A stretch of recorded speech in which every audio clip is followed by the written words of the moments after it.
DJ Suman Malangiya.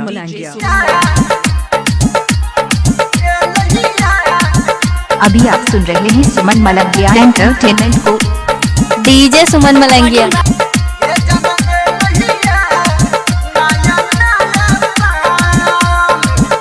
DJ Suman Malangia Madhubani. माँ Gayatri recording studio.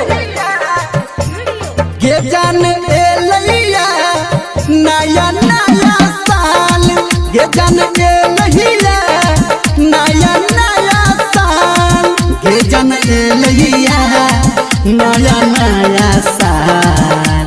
Happy new year सुन के डियर चुमा दे अपना गाल।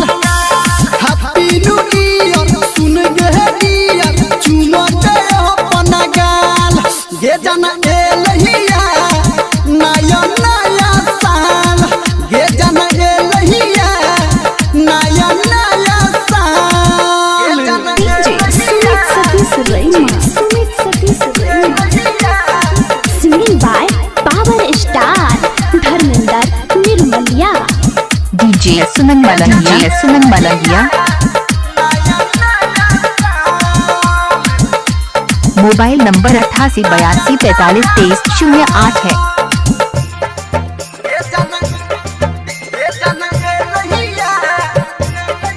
हमरा अपना बना ही लेगे, जान दिल से लगा ही लेगे। छोड़ सिकवा गिला वो सितम, जान मन में बस ही लेगे।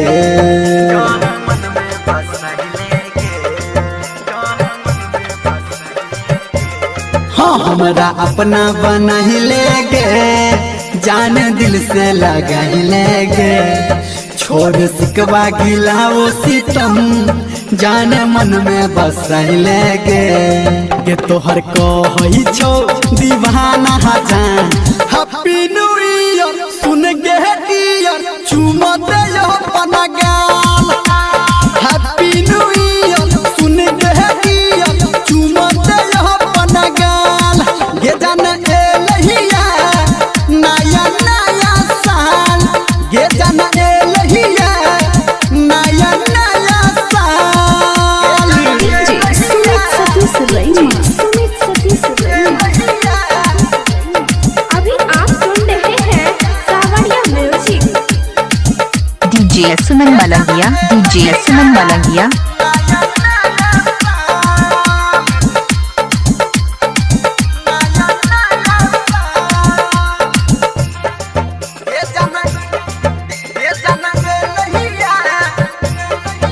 गोरी आना लिपट जो गे, कने हमरा से सट जो गे। हम गलियो ग्रीटिंग तोहरा, तू हमरा कुछ देना गे।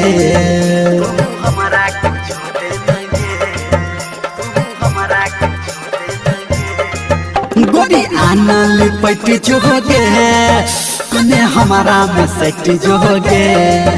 हम गलियो ग्रीटिंग तोरा, तू हमरा कुछ देना गे। गे सच कहू धर हम जान। हैप्पी न्यू ईयर सुन के डियर चुमा दे अपना गाल। हैप्पी न्यू ईयर सुन के डियर चुमा दे अपना गाल।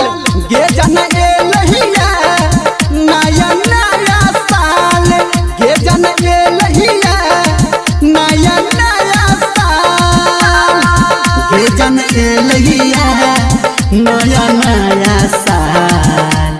हैप्पी न्यू ईयर सुन के डियर चुमा दे अपना गाल। हैप्पी न्यू ईयर सुन के डियर चुमा दे अपना गाल। ये जान ए लैया नया नया साल, ये जान ए लैया नया नया डीजे सुमन मलंगिया मधुबनी।